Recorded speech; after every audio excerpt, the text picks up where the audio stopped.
Cancer নামটা শুনলেই বুকের ভেতর কেমন ভয় কাজ করে। অনেকে ভাবে এই রোগ মানেই জীবনের শেষ।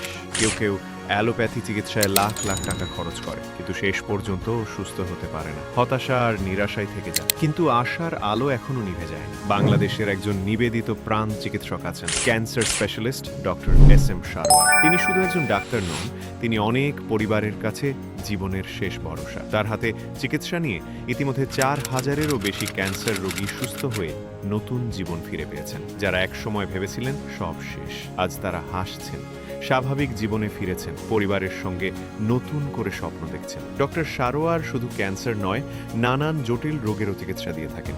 তিনি একজন অভিজ্ঞ হোমিও চিকিৎসক এবং ক্যান্সার গবেষক। ঢাকায় তিনি রোগী দেখেন পুরোনা পল্টন, বায়তুল মোকাররমের আল্লাহু লেখা বরাবর বায়তুল ভিউ টাওয়ারে। ঢাকায় বসেন সপ্তাহে 3 দিন, শনিবার, রবিবার ও সোমবার। আর হবিগঞ্জে রোগী দেখেন প্রতি মঙ্গলবার, বুধবার ও বৃহস্পতিবার। ক্যান্সার মানেই শেষ নয়, আশা আছে, আলো আছে। Doctor SM. সারোয়ার প্রতিদিন সেই আশার আলো জ্বালিয়েই চলেছেন।